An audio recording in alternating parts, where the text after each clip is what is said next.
Today I'm going to be taking you through a little bit of a breathwork exercise. I first stumbled across breathwork quite a few years ago when I was suffering from anxiety. It was one of the main tools that I used to help me get through moments of panic and heart rate, breathlessness. Coming back to the breath, I found was just instrumental in me getting through those moments. I don't have anxiety anymore, but I do maintain daily breathwork practice. So I do it in yoga, I do it as a morning routine, I just do it in times of mindfulness or when I'm feeling a little bit stressed out. And even just for meditation, I find that going into a relaxation or guided meditation always works best when you start bringing awareness into your breath.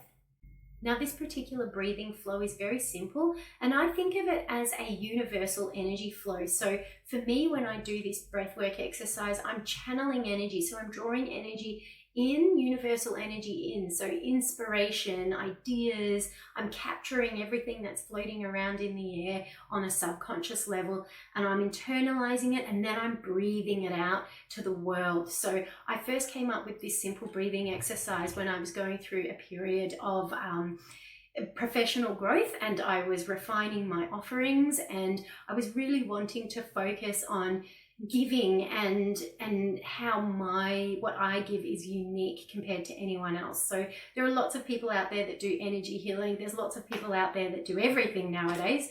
But there is only one of you, and there's only one of me, and this energy breathwork flow really honored that. So I'm going to take you through it. I like to do this every morning. It just takes 5 minutes, and I find it helps me feel centered, focused, and also in that mindset of giving and contribution rather than taking. So keeping my intentions honorable in my professional work. So I'm sitting down at the moment just for the sake of the video, but normally I would do this standing up. My power pose is standing mountain. Anyone who does yoga is familiar with that pose. So normally I like to do this with 2 feet firmly grounded on the floor, standing up straight, shoulders back, hands facing down, palms open like this, and that's how I feel really strong and powerful. But your strength pose may be something different. So get into a position that works for you. And we're just going to close our eyes and just start taking a couple of deep breaths with no specific structure. We're just coming into body presence. And our eyes are closed because we're shutting out the external world, and we're going internal. So we're bringing more awareness into our internal world. Just observing how the body's feeling, becoming completely present, completely grounded, and completely centered.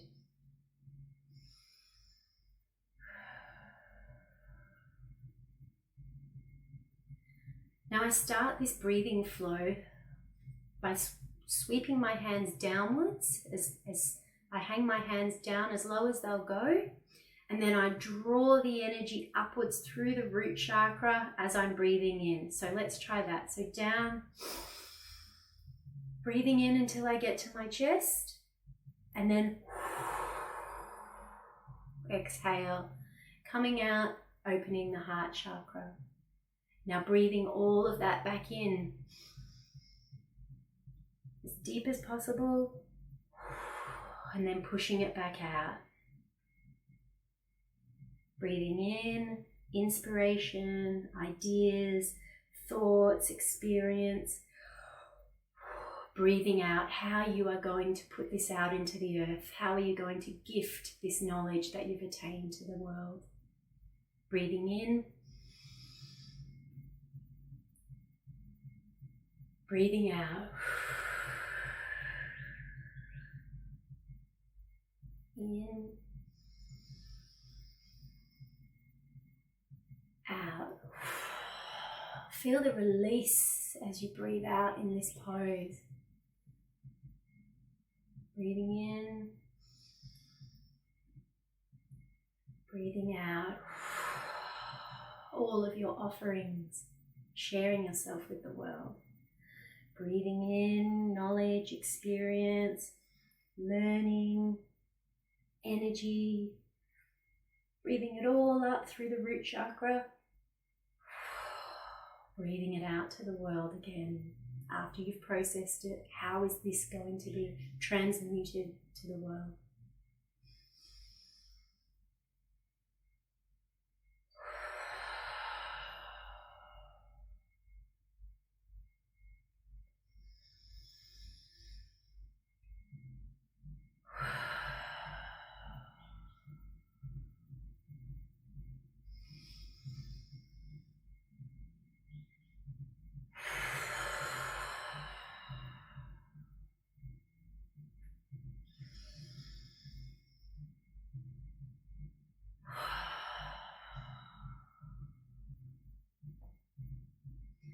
And I continue this flow normally for about 5 minutes, but you can go as long as feels comfortable for you. What I also like to do while I'm doing this breathing flow is I stand in front of my vision board. Now, for those of you who don't create vision boards, these are an amazing way of visualizing your goals and what you're working towards, because the subconscious mind, hold on, let me take a step back. We've got 2 levels of consciousness, the conscious mind and the subconscious mind. Now, the language for the conscious mind is verbal language, numbers, patterns, logic, common sense. This is the language that the conscious mind and the frequency that the conscious mind operates at. Whereas the subconscious mind, the language for this part of our consciousness is imagery, dreams, music, suggestion, habit. It's a completely different language. So if we want to trigger the subconscious mind, we need to speak in a language that it understands, which is less spoken word and more imagery and feeling and those other more creative ways of communicating and expressing. So while we're doing this breathing exercise, I suggest maybe standing in front of your vision board or a goal or anything that makes you feel empowered or that you're working towards, or something that can help imprint on your subconscious mind what it is that you're putting out into the world, what it is that you want to absorb and then channel out and gift back to others. Because as I mentioned earlier, everyone is unique. So although there might be 20 other people studying the same course as you in a classroom, and you all get exactly the same level of knowledge and read the same books, the way you process and interpret that and then deliver that back out into the world is going to be completely different. So this breathing exercise is to really refine your offering, to draw in what you're learning in this lifetime and how you're going to project and put that out into the world so you can achieve your goals and maintain alignment with your with your highest purpose and with your sense of integrity and true desire for contribution. Because if we go into this world only focusing on what we can get out of it, our realm of possibility becomes quite limited. It's quite a self-limiting approach. Whereas if we go out thinking and focusing on what we can contribute and how we can add value to others and enhance the lives of others, then paradoxically, we will actually get more success, we will actually receive more in return, and the pathway to achieving our goals will probably be a lot faster and more streamlined. I hope you enjoyed this breathing exercise. I will be adding more breathing exercises to my YouTube channel in the coming weeks and months. In the meanwhile, feel free to check out some of my guided meditations.